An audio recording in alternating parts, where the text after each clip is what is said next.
ఓం నమో వెంకటేశాయ. Hi అండి, అందరికీ నమస్తే. Welcome back to our channel. ఈరోజు తిరుమలలో టీటీడీ బోర్డ్ మీటింగ్ జరిగిందండి. సో ఈ టీటీడీ బోర్డ్ మీటింగ్లోనే మనకు టీటీడీకి సంబంధించి చాలా అప్డేట్స్ అయితే రావడం జరుగుతుంది తరచుగా. ఇప్పుడు మనం ఈరోజు తిరుమల తిరుపతి దేవస్థానం పాలక మండలి సమావేశంలో తీసుకున్నటువంటి నిర్ణయాలను డిస్కస్ చేద్దామండి. సో ఫస్ట్ వన్ వచ్చేసి రీఇంట్రడక్షన్ ఆఫ్ ఎస్ఎస్డి టోకెన్స్, తర్వాత shifting of accommodation allotment to Tirupati, change in VIP break darshan timings for the sake of common pilgrims, all the new initiatives on trial run after Purattasi month అన్నమాట.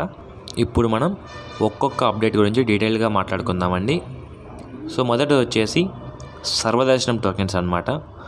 So సర్వదర్శనం టోకెన్స్ని శ్రీవారి బ్రహ్మోత్సవాల తర్వాత పురటాసి నెల తర్వాత ఇవ్వాలనేసి నిర్ణయం తీసుకున్నారండి. అంటే ఇప్పుడు శ్రీవారి బ్రహ్మోత్సవాల తర్వాత కూడా మనకు తిరుమలలో రద్దీ అలానే కొనసాగుతుందండి.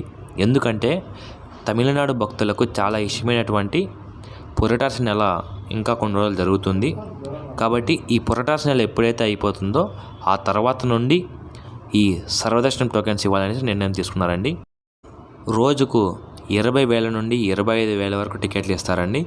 సో ఆ 20,000 నుంచి 25,000 టికెట్లు అయిపోయినా కూడా మనకు తిరుమలలో ఇప్పుడు ఏ విధంగా అయితే సర్వదర్శనం జరుగుతుందో అదే విధంగానే జరుగుతుందండి. ఇంకొక అప్డేట్ ఏంటంటే మనకు తిరుమలలో సిఆర్ఓ ఆఫీస్, అదేవిధంగా రాంబైగేచా బస్ స్టాండ్, అదేవిధంగా GNC toll gate, MBC counters. So ఈ కౌంటర్స్ అన్నింటిలోన ఆఫ్లైన్లో మనకు అకామిడేషన్ రిజిస్ట్రేషన్ జరుగుతుందండి. సో ఇక్కడైతే కేవలం లిమిటెడ్ నెంబర్ ఆఫ్ డివోటీస్కి మాత్రమే తిరుమలలో అకామిడేషన్ దొరుకుతుందండి. ఎందుకంటే మనకు లిమిటెడ్ నెంబర్ ఆఫ్ రూమ్స్ ఉండడం వల్ల చాలా కొద్ది మందికి మాత్రమే ఈ అకామిడేషన్ దొరుకుతుంది. కాబట్టి ఆ అకామిడేషన్ దొరకని వాళ్ళు ఇక లాకర్స్ తీసుకొని సో ఇక్కడ కొన్ని ఇబ్బందులు పడతారనమాట రూమ్స్ లేకపోతే ఫ్యామిలీస్తో వచ్చి.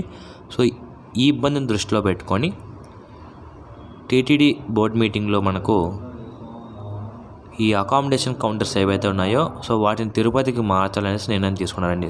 సో ఇప్పుడు మనకు తిరుపతిలో ఈ కౌంటర్స్ ఏర్పాటు చేస్తే సో ఎవరైతే రూమ్స్ కావాలనుకుంటున్నారో వాళ్ళు తీసుకుంటారు.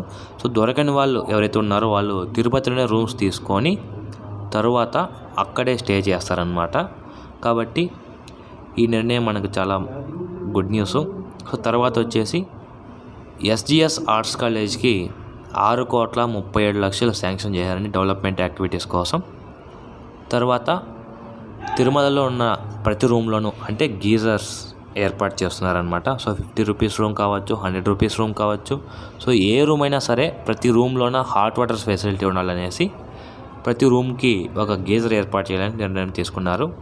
ఇంకొక ముఖ్యమైన అప్డేట్ ఏంటంటే విఐపి బ్రేక్ దర్శనం టైమింగ్స్ అనేది మార్చడం జరిగిందండి. సో అర్లీ అవర్స్లో అంటే ఇప్పటి వరకు అయితే మనకు కేవలం మార్నింగ్ మాత్రమే, అంటే అర్లీ మార్నింగ్ మాత్రమే విఐపి బ్రేక్ దర్శనం జరుగుతుందండి. సో ఈ పురటాసి నెల తర్వాత మార్నింగ్ 10 గంటల నుండి మధ్యాహ్నం 12 గంటల వరకు ఈ విఐపి బ్రేక్ దర్శనం జరుగుతుందండి. సో ఎందుకంటే ఈ మార్నింగ్ టైంలో ఎక్కువ మంది భక్తులు దర్శనం చేసుకునే అవకాశం ఉంది కాబట్టి సో ఈ టైమింగ్ని సామాన్య భక్తులకు టీటీడీ వాళ్ళు అయితే కేటాయించడం జరిగిందండి. అదేవిధంగా టీటీడీ కళ్యాణ మండపం ఒకటి నెల్లూరులో కన్స్ట్రక్షన్ చేయడానికి 3 crore రూపీస్ అయితే శాంక్షన్ చేయడం జరిగింది. అదేవిధంగా తిరుమలలో ఇప్పటికే 4 పిఎస్సీస్ ఉన్నాయండి. అంటే పిఎస్సీ అంటే పిల్గ్రిమ్ అమెంటీ సెంటర్స్ అనమాట. సో పిల్గ్రిమ్ అమెంటీ సెంటర్స్ అంటే భక్తులకు లాకర్స్ ఇస్తారు కదండి, సో అవే అనమాట. సో ఇప్పుడు దానితో పాటు అదనంగా ఇంకొక పిఎస్సీ కన్స్ట్రక్షన్ చేయడానికైతే టీటీడీ బోర్డు మీదకి అయితే నిర్ణయం తీసుకుందండి.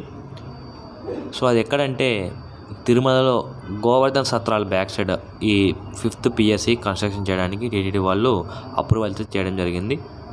సో ఇదండి మనకు టీటీడీ బోర్డ్ మీటింగ్లో కొన్ని ముఖ్యమైనటువంటి అప్డేట్స్.